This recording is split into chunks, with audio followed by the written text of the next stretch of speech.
کیا اذان سے پہلے بلند آواز میں درود پڑھنا بدعت ہے؟ وہ بھی مانتے ہیں کہ یہ ہمیشہ نہیں تھا، ہم نے ابھی کیا ہے، بدعت تو مانتے ہیں، لیکن وہ علامت رکھنا چاہتے ہیں، جیسے کہ آپ کہتے ہیں لا حول ولا قوت الا باللہ سے شیطان بھاگ جائے، لہذا وہ چاہتے ہیں دوسرے لوگ بھاگیں یہاں سے، یہاں نہ آئے مسجد میں، خامخواہ یہاں آ کر ہماری چودراہٹوں میں خلل ڈالیں گے، یہ مسجد فلاں حنفیہ غوثیہ فلاں ہے لکھا موٹا سا ہو تو وہاں بھی ویسے بھاگ جائے گا، وہاں سے پاس نہیں آئے گا۔ تو یہ در حقیقت وہ شیطانوں کو بھگانے کے لیے اور اپنے چودراہٹوں کو مستحکم کرنے کے لیے انہوں نے شاعر بنا رکھے۔ اس کا علاج کیا ہے؟ فتویٰ میں دے دوں گا، کیا فائدہ ہو جائے گا؟ کچھ بھی نہیں ہوگا۔ آخر وہ بھی یہ تو نہیں کہتے کہ ہمیشہ سے تھی اذان کے اندر، یہ صحابہ کے دور میں ہوتی تھی، یہ اذان اس طرح پڑھی جاتی تھی اہل تشیع سے۔ اب جا کے معلوم ہوا ایران میں وہ اذان میں وہ الفاظ نہیں کہتے جو یہاں کے شیعہ کہتے ہیں کہ حضرت علی رضی اللہ تعالیٰ عنہ جو ہے وہ حضور کے خلیفہ بلا فخر ہیں۔ بلا فخر ہونے کے معنی یہ ہو گئے کہ حضرت ابوبکر، حضرت عمر، حضرت عثمان تینوں کی خلافت زیرو ہو گئی اور اول روز سے خلیفہ حضرت علی۔ یہ الفاظ یہاں والے کہتے ہیں، وہاں والے نہیں کہتے۔ وہاں والے یہ کہتے ہیں جو الفاظ ہم کہتے ہیں کہ علی ولی اللہ ہے، امیر المومنین ہے، اس کو بھی ہم کہتے ہیں مستحب ہے، لازم نہیں ہے، یہ ان کا فتویٰ ہے مستحب۔ اچھا اس میں ہمیں بھی اس اعتبار سے کوئی اعتراض نہیں کہ ہم بھی امیر المومنین مانتے ہیں حضرت علی کو رضی اللہ تعالیٰ عنہ، ہم بھی انہیں ولی اللہ مانتے ہیں، اس میں کیا شک ہے؟ ہر صحابی ولی اللہ ہے۔ اس ولایت کے اوپر اگلے درس میں گفتگو ہوگی، یہ نوٹ کر لیجئے، اس لیے کہ اس آیت الکرسی کے بعد اگلی دو آیتیں جو ہیں وہ ولایت کے موضوع پر ہیں۔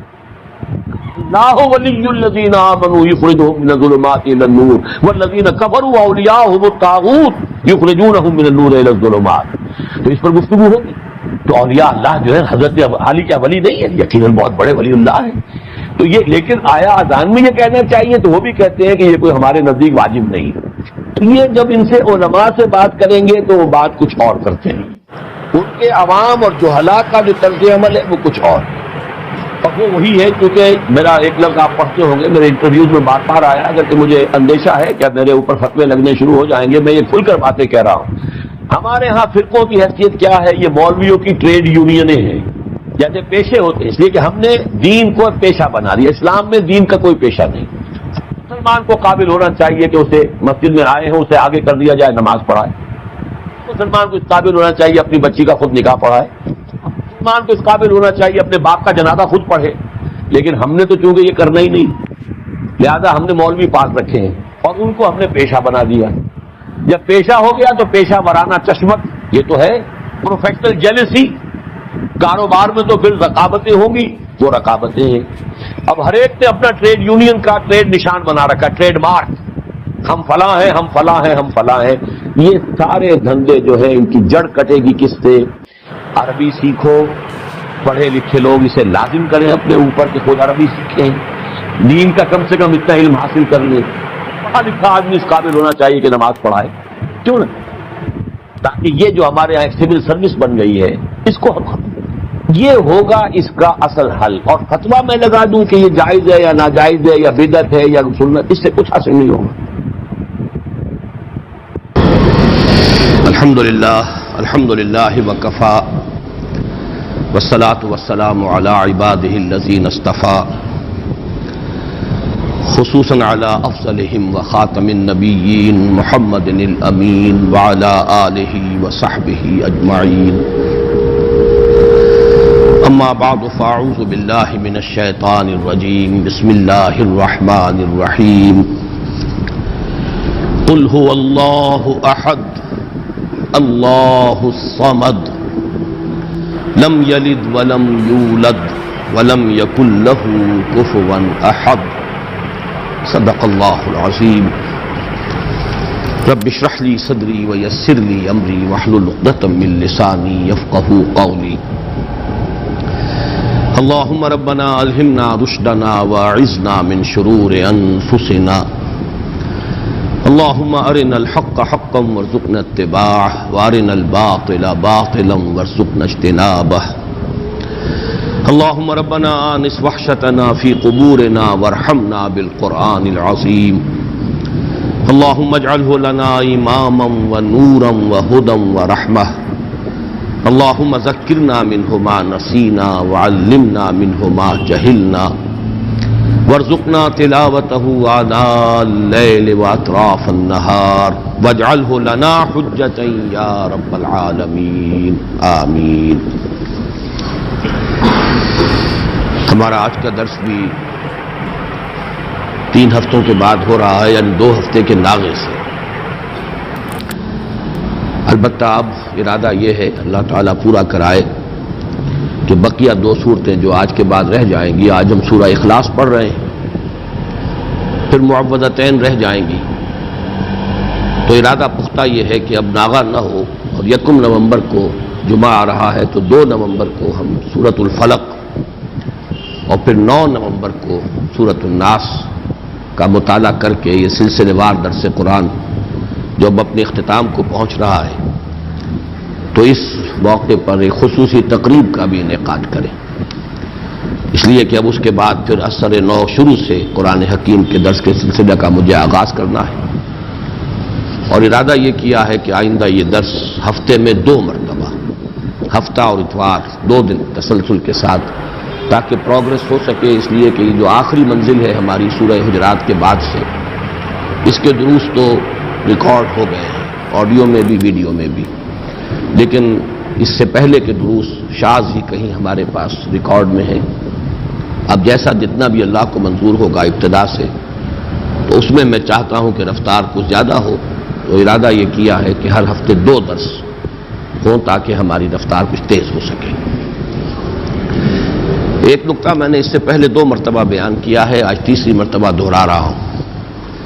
میں سوچ رہا تھا کہ کیوں میں اتنی تکرار کر رہا ہوں، تو ایک تو خیال یہ ہوتا ہے کہ ہر درس میں کوئی ہو سکتا ہے چند ہی لوگ ہوں لیکن نئے ہوتے ہیں، لیکن ایک یہ بھی کہ اگر کسی خیال کی طرف اللہ تعالیٰ نے ذہن کو منتقل کیا ہو اور یہ احساس ہو کہ اس سے پہلے شاید یہ بات کسی گوشے کی جانب سے سامنے نہیں آئی ہے، تو انسان کو فطری طور پر اس سے ایک طبعی لگاؤ ہو جاتا ہے، اور وہ نقطہ یہ ہے کہ قرآن حکیم کی جو آخری 10 آیات ہیں، یہ ایک مکمل قرآن ہے ان منیچر، قرآن ان منیچر، ایک چھوٹا سا قرآن۔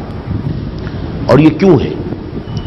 اس لیے کہ ظاہر بات ہے، وہ مصرع زبان پر آ رہا ہے کہ بزم میں اہل نظر بھی ہیں، تماشائی بھی، انسانوں میں عوام بھی ہوتے ہیں، خواص بھی ہوتے ہیں، سنجیدہ طالب علم بھی ہوتے ہیں، اور ایسے بھی ہوتے ہیں کہ جو علم سے یا کوئی طبی مناسبت نہیں ہوتی یا اتنے مواقع انہیں نہیں ملتے، تو پورے قرآن کا پڑھنا، اس کا سمجھنا، یہ تو ظاہر بات ہے کہ سب لوگوں کا نصیب تو نہیں ہے، لیکن یہ کہ یہ 10 صورتیں چھوٹی چھوٹی صورتیں یہ ایسی ہیں کہ جو اکثر و بیشتر نمازوں میں پڑھی جاتی ہیں، عام آدمی بھی ذرا سا بھی اگر مس ہو، لگاؤ ہو، کوئی دلچسپی ہو دین سے، تو ان 10 صورتوں کو تو یاد کر لیتا ہے۔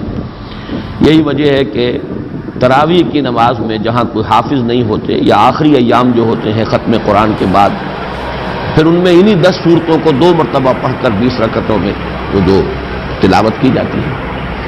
تو ان میں نے غور کیا تو نظر آیا کہ ایک تو دین کے جو تمام بنیادی تصورات ہیں وہ سب جمع ہوئے، یہاں تک کہ جو بڑی اہم اصطلاحات ہیں، دین کا بنیادی مفہوم کیا ہے، دین کا اصطلاحی مفہوم کیا ہے، دین کی نسبت اصلاً کس کی طرف ہے، مجازی نسبت کس کی طرف ہے، یہ سارے معاملات، رب کا مفہوم، ربوبیت کے تقاضے، یہ تمام عبادت جو گردان ہوئی ہے، قل یا ایھا الکافرون لا اعبد ما تعبدون ولا انتم عابدون ما اعبد ولا انا عابد ما عبدتم ولا انتم عابدون ما اعبد۔ اب آپ دیکھیے کہ وہ بنیادی اصطلاح ہے اور اس کو کس طریقے سے تکرار کے ساتھ سامنے لایا گیا ہے۔ صلاۃ، یہ بھی اس کے اندر، فویل للمصلین الذین هم عن صلاتهم ساہون، سورۃ الکوثر میں فصل لربک وانحر ان شانئک هو الابتر۔ تو واقعہ یہ ہے کہ اگر یہ 10 صورتیں بھی انسان نے پڑھ لی، ظاہر بات ہے سورہ فاتحہ تو ہر مسلمان جانتا ہی ہے، پڑھتا ہی ہے، ہر نماز کی رکعت میں پڑھتا ہے، لیکن یہ 10 صورتیں بھی اگر کوئی عام انسان سمجھ لے تو واقعہ یہ ہے کہ دین کے جو بنیادی تصورات ہیں اس کی گرفت میں آ جائے گی، پھر ان کو یاد رکھنا آسان، ان کو دہراتے رہنا آسان۔ دوسرا اسی کا ذیلی نقطہ یہ ہے کہ اس میں ایک عجیب ترتیب مجھے محسوس ہوئی کہ پہلی 7 صورتوں کا تعلق در حقیقت سیرت النبی سے ہے، اور آخری 3 جن میں سے پہلی آج ہم پڑھ رہے ہیں، یہ دین کی بنیادی تعلیم جو ہے توحید، عام طور پر سمجھا جاتا ہے کہ صرف سورہ اخلاص توحید کی صورت ہے، اصل میں معوذتین بھی توحید ہی کی صورتیں ہیں، یہ میں بعد میں بیان کروں گا، اس لیے کہ در حقیقت سورہ اخلاص کی جو دوسری آیت ہے اللہ الصمد، اللہ ہی وہ ذات ہے جس کی پناہ طلب کی جا سکتی ہے، جس کی طرف رجوع کیا جا سکتا ہے، جس کی پشت پناہی جو ہے چاہی جا سکتی ہے، یہ پناہ میں آنا، پشت پناہی طلب کرنا، یہی تو معوذتین کا مضمون ہے۔ تو معوذتین در حقیقت دونوں جو ہے اس اللہ الصمد ہی کی شرح پر مشتمل ہے، اور یہ وہ توحید عملی ہے۔ بہرحال تین صورتیں آخری جو ہیں وہ تو توحید کا نہایت عظیم خزانہ، پہلی 7 صورتوں میں ایک عجیب حسن ترتیب کے ساتھ سیرت کے مضامین، کسی بھی انسانی شخصیت کی سیرت لکھی جائے، اس کی لائف بایوگرافی لکھی جائے، پہلی بات یہ ہوگی کب ولادت ہوئی، کہاں ولادت ہوئی۔ سورۃ الفیل کیا ہے؟ عام الفیل میں ولادت ہوئی ہے، اور وہ اصحاب الفیل کون تھے جو خانہ کعبہ کو ڈھانے کے لیے ارادے سے آئے تھے، مکہ مکرمہ میں ہے، تو گویا کہ یہ حضور صلی اللہ علیہ وسلم کی ولادت کے ساتھ منسلک ہے سورۃ الفیل۔ پھر یہ کس قوم سے تھے، کس قبیلے سے تھے، کیا آپ کا خاندان کا حسب نسب کیا ہے۔ سورۃ القریش کیا ہے؟ قریش آپ کا قبیلہ ہے جس کے آپ ایک فرد ہیں، ان کا کیا مقام تھا، اللہ کے ان پر کیا احسانات تھے، کس طرح انہوں نے ان احسانات کی ناشکری کی ہے، یہ ہے سورۃ القریش کا مضمون۔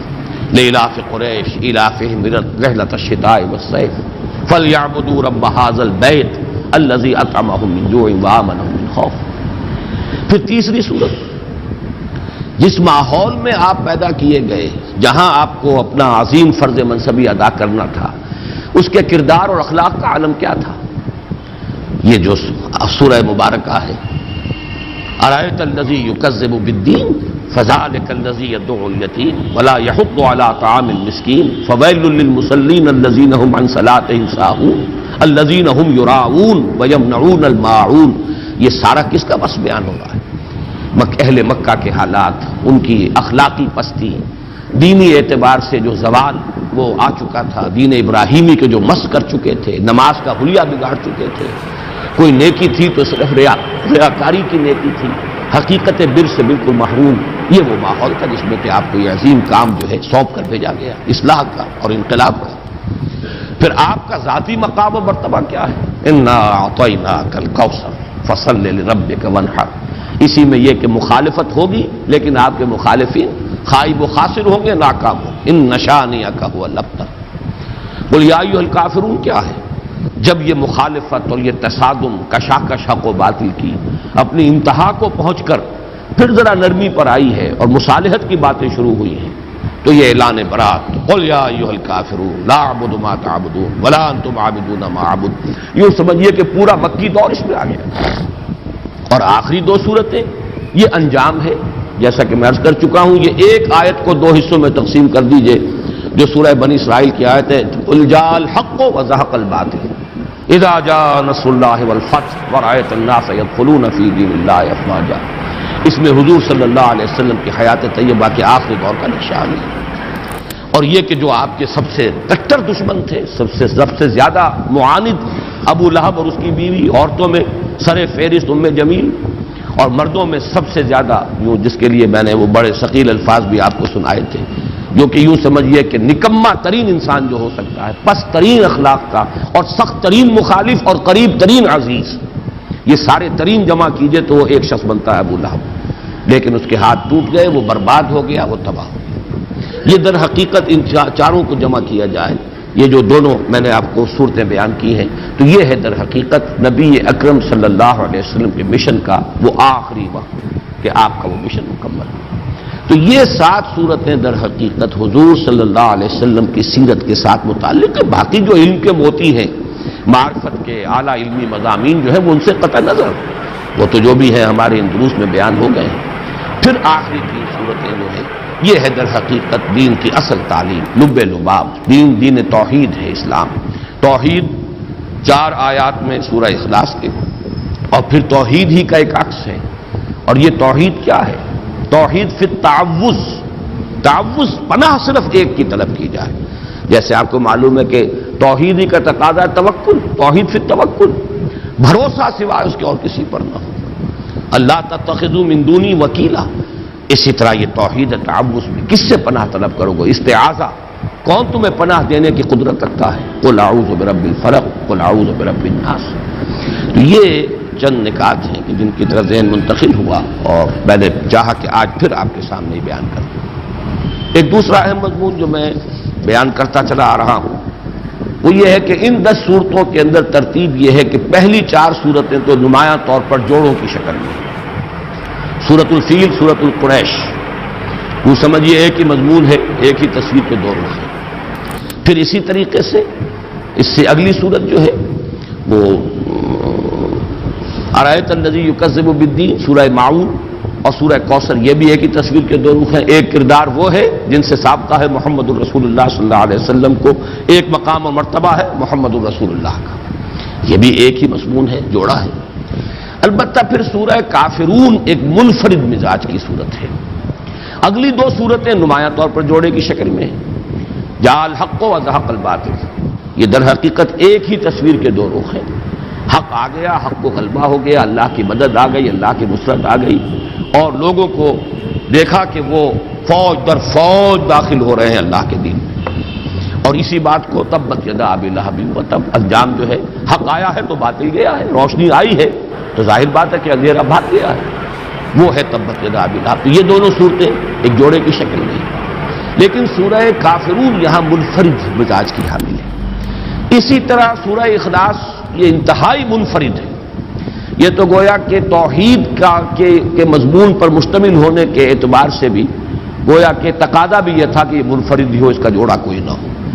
اسے بھی آپ کو معلوم ہے سورہ یاسین کہ جب ہم وہ حصہ پڑھ رہے تھے قرآن مجید کا تو میں نے بیان کیا تھا اس کا کوئی جوڑا نہیں، وہ قلب کے مانند ہے۔ وہ جو صورتیں وہاں 13 صورتیں آئی ہیں ان میں یہ درمیان میں یہ سورہ مبارکہ جو ہے ان کو اس طریقے سے رکھا گیا ہے، بلکہ 21 صورتیں ہیں، وہ دو گروپ جو ہیں مکی صورتیں، 10 ادھر اور پھر 10 ادھر، درمیان میں یہ سورہ یاسین ہے پریزائڈنگ پوزیشن میں، اور وہ بالکل منفرد ہے۔ اسی طرح سورہ اخلاص منفرد ہے۔ اگلی 2 صورتوں کو اندھا بھی جانتا ہے کہ یہ جوڑا ہے، معوذتین نام ہی ان کا جو ہے، 2 صورتیں جن میں تعوذ کی تلقین ہوئی ہے، قل اعوذ برب الفلق قل اعوذ برب الناس۔ تو یوں سمجھیے کہ یہ آخری 6 صورتیں جو ہیں 2 سہ سوروں کی شکل میں ہیں۔ یہ سہ سوروں کی شکل میں ہونے سے اب ایک نقشہ بھی میں نے بلکہ آج اپنے کاغذ پر تو کھینچا تھا کہ اگر آپ 2 مثلثیں ساتھ ساتھ ڈرا کر لیں، ایک مثلث ادھر ہے ایک مثلث ادھر ہے، تو یہ سہ سوروں کو ریپرزینٹ کریں گی۔ پہلا سہ سورہ ہے کافرون، نصر اور لہب۔ کافرون ہے اوپر پریزائڈنگ پوزیشن میں، اور اس کے ساتھ متعلق ہے جوڑے کی شکل میں سورۃ اللہب اور سورۃ النصر۔ ساتھ ہی دوسری مثلث ہے سورہ اخلاص، یہ ہے پریزائڈنگ پوزیشن میں، اور ان کے ساتھ جوڑا منسلک ہے معوذتین۔ اگر ان دونوں ٹرائنگلز کو، دونوں مثلثوں کو آپ برابر برابر رکھیں گے تو خود بخود ایک بات ابھرے گی، اور وہ میں اب چاہوں گا کہ اسے دوسرے اعتبارات سے بھی بہت واضح کر کے آپ کے سامنے رکھوں کہ پھر بڑا گہرا ربط قائم ہو جاتا ہے سورہ کافرون میں اور سورہ اخلاص میں۔ یہ دونوں پریزائڈنگ پوزیشن میں ہیں، ان 2 سوروں میں، 2 سہ سوروں میں، دونوں ٹاپ کے اوپر ہے۔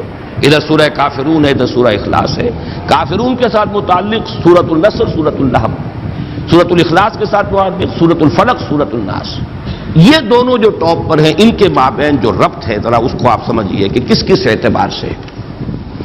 اب نوٹ کیجئے حضور کا عام طور پر معمول جو تھا قرآن مجید کی قرأت جو آپ نماز میں کیا کرتے تھے تو وہ قریب کے جوڑے آپ لیتے تھے، سورۃ الاعلی اور سورۃ الغاشیہ۔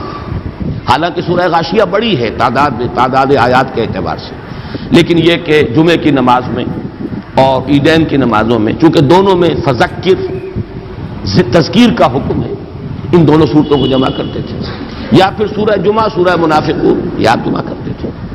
لیکن بعض جگہوں پر آپ کا ہم نے معمول دیکھا کہ اس اصول سے ہٹ کر کہیں سے ایک صورت لی ہے کہیں سے دوسری لی ہے، تو اس میں بھی کوئی نہ کوئی مناسبت ہوتی ہے۔ سورہ کافرون اور سورہ اخلاص کا عجیب معاملہ ہے کہ اہم ترین جو سنتیں ہمارے ہاں نماز کی جو شمار ہوتی ہیں ان میں حضور کا معمول ان دونوں کو جمع کرنے کا ہے۔ فجر کی 2 سنتیں، پہلی رکعت میں سورہ کافرون، دوسری میں سورہ اخلاص، درمیان میں 2 سورتیں چھوڑ دیں آپ۔ اسی طریقے سے طواف کی 2 رکعتیں بہت مشہور، بہت ہے، طواف کے ساتھ ان کا ایک بڑا گہرا ربط۔ پہلی میں سورہ کافرون، دوسری میں سورہ اخلاص. یہ جو ربط اور تعلق ہے اس کو اچھی طریقے سے سمجھ لیجئے کہ ان میں بڑی یعنی گہری مناسبت ہے ان دونوں صورتوں کے اندر. اور اسی کے ساتھ نوٹ کیجئے یہی دو صورتیں ہیں جن کے نام بے شمار ہیں اور ایک نام مشترک ہے. سورہ کافرون کے بارے میں یہ بات میں اس وقت بتانا بھول گیا کہ اس کا نام سورۃ الاخلاص بھی ہے. سورہ اخلاص ان دونوں صورتوں کا نام ہے. ویسے وہ زیادہ مشہور سورہ کافرون کے نام سے، لیکن یہ کہ اس کے بھی نام بہت ہیں، اس کے بھی نام بہت ہیں. آج جو میں اس سورہ مبارکہ کے نام ہے وہ تو میں بعد میں آپ کو گنواؤں گا بھی. سورہ اخلاص کے نام، اور یہ عربوں کے اس مزاج کے مطابق ان کا ایک ذوق تھا. جس چیز سے انہیں زیادہ محبت ہوتی تھی، جس چیز کی زیادہ عظمت ہوتی تھی، اس کے نام بہت زیادہ رکھ دیتے تھے، مختلف پہلوؤں سے، مختلف صفات کے اعتبار سے. شیر کے آپ کو یہ ہزاروں لفظ مل جائیں گے. اب شیر کی ہر ادا کے اعتبار سے اس کا ایک علیحدہ نام ہو جائے گا. تلوار کے لیے، گھوڑے کے لیے بے شمار ان کے نام ہوں. اسی طرح جن صورتوں سے خصوصی محبت تھی صحابہ کرام کو، تو ان صورتوں کے انہیں نام رکھے ایک سے بہت زیادہ. ان دونوں صورتوں کا یہ بھی وصف مشترک ہے. الاخلاص دونوں کا نام ہے، المقشقشہ نام دونوں کا ہے. اچھا، اس میں جو اصل ربط ہے اس کو آپ پہچانیے، مانوی ربط.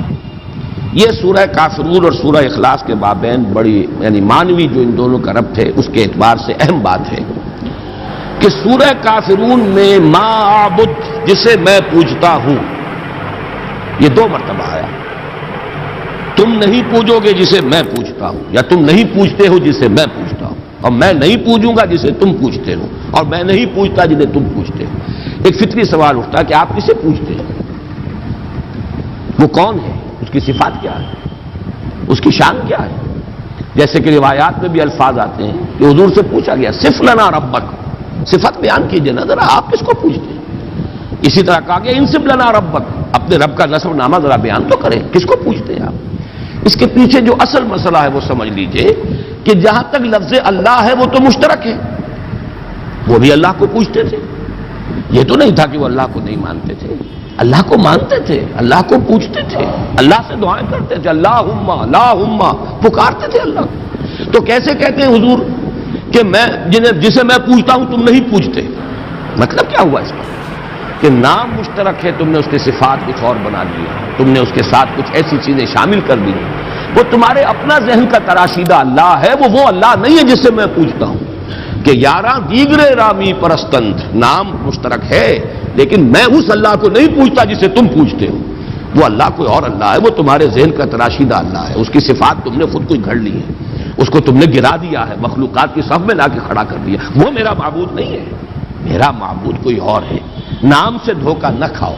نام مشترک ہے لیکن ان کا مدلول، اس نام کا اصل مصداق، اس نام سے مراد، اس نام کا مسمى بالکل جدا ہے. وہ ہے در حقیقت وہ کون ہے؟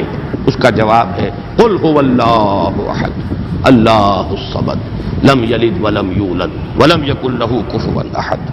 تو معلوم یہ ہوا کہ چاہے نام مشترک تھا، قرآن مجید میں بارہا اس درس کے دوران میں نے آپ کو سنایا ہے کہ قرآن میں آتا ہے ان سے پوچھئے آسمان زمین کس نے پیدا کی؟ کہیں گے اللہ نے پیدا کی. من خلق السماوات والارض قل اللہ، یقول وہ کہیں گے اللہ. لیکن یہ کہ یہ اللہ کے ساتھ انہوں نے جو اور تصورات شامل کر لیے ہیں، اب وہ اللہ نہیں رہا ہے جس کو میں پوچھتا ہوں. نام کا اشتراک ضرور ہے میرے اور تمہارے مابین، باقی یہ کہ اس اللہ کی شان بالکل جدا ہے اس معبود سے کہ جس کو تم پوچھ رہے ہو. اور وہ معبود کون ہے؟ وہ یہ ہے کہ جو اس سورہ مبارکہ میں بیان ہو رہا ہے، جس کی صفات کا، جس کی شانوں کا تذکرہ یہاں کیا جا رہا ہے.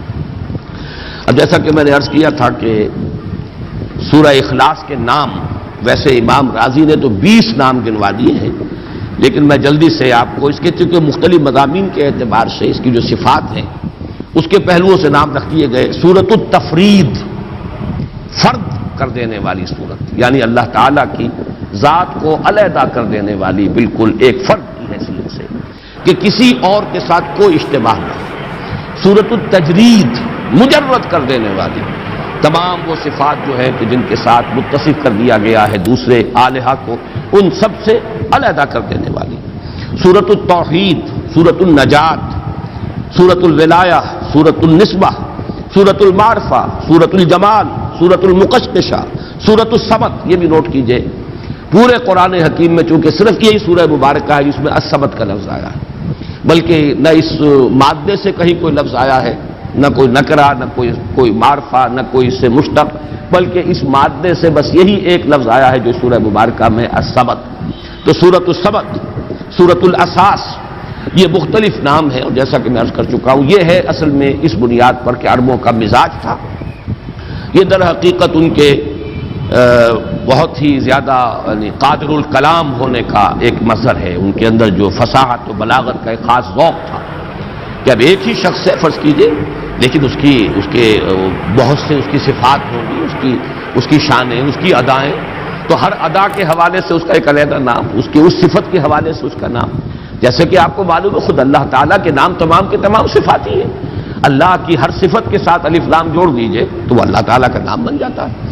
تو اس اعتبار سے جن چیزوں سے محبت زیادہ ہوتی تھی، جس سے عقیدت ہو یا جس سے کی عظمت کا کوئی دل میں نقش قائم ہو، اس کے لیے وہ بہت سے نام رکھ دیتے تھے۔ ایک یہ کہ اس سورہ کا زمانہ نزول کیا ہے، یہ بھی ایک اہم مضمون ہے۔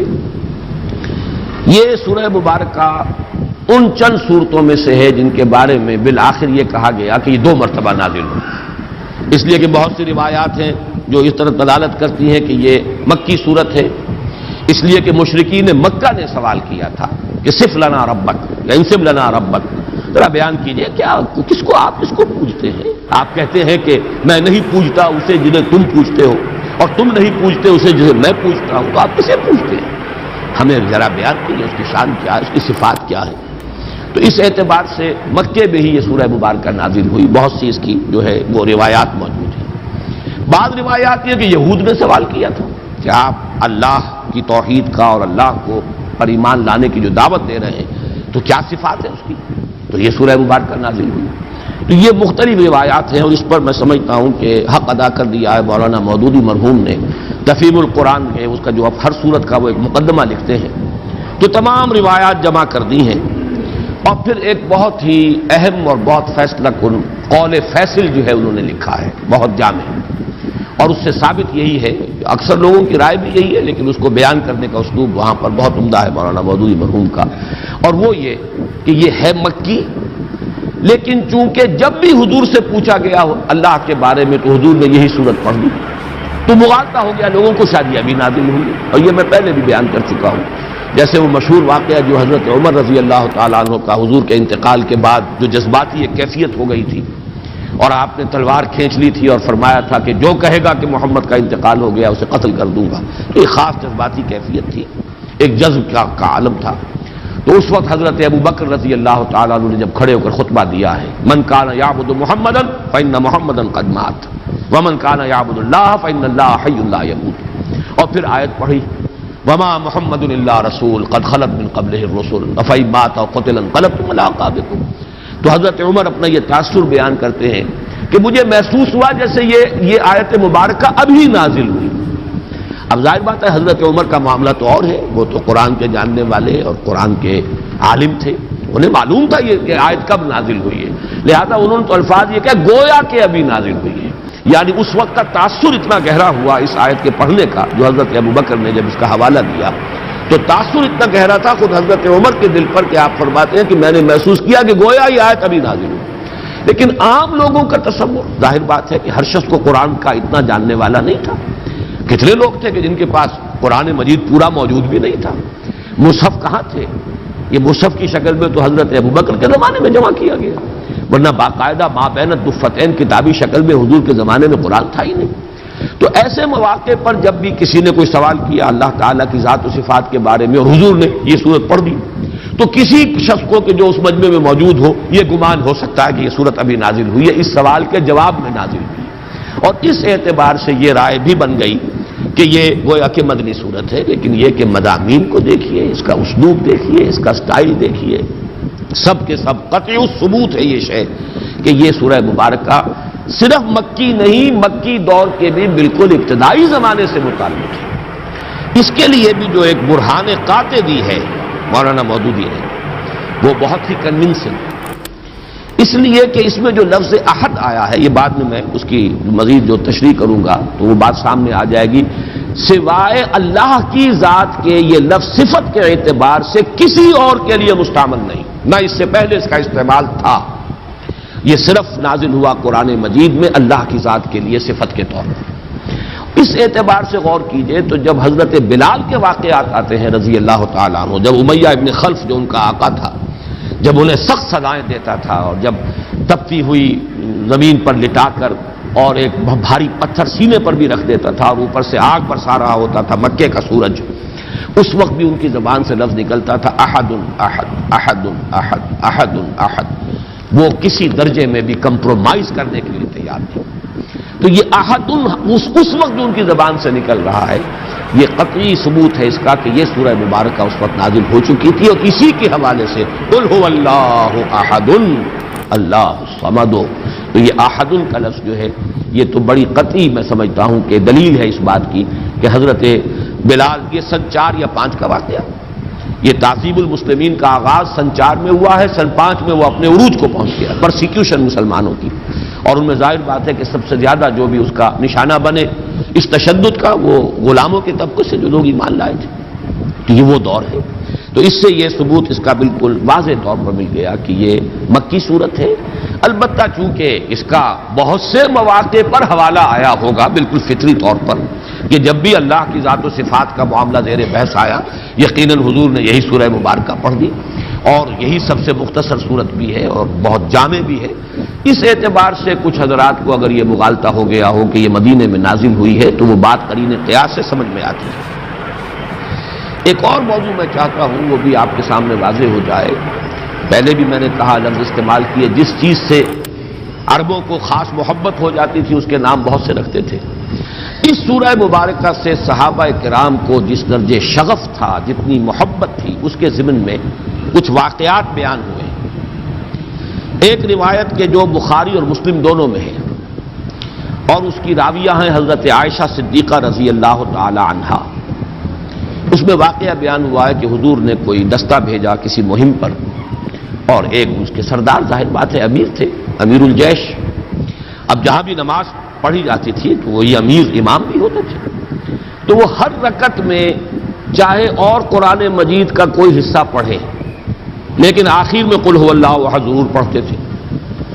کچھ لوگوں نے منع کیا یہ آپ کیوں کرتے ہیں، یا تو پھر قل هو اللہ احد ہی پڑھیے، یا یہ کہ جب آپ نے کچھ اور آیتیں پڑھ لی ہیں تو جو تقاضا ہے نماز کی ہر رکعت میں قرآن مجید کے پڑھنے کا وہ پورا ہو گیا، تو ہر رکعت میں آپ کیوں یہ سورہ اخلاص بھی تلاوت کرتے ہیں؟ تو انہوں نے کہا بھائی مجھے اس سے بڑی محبت ہے اور میں نہیں پڑھ سکتا قرآن مجید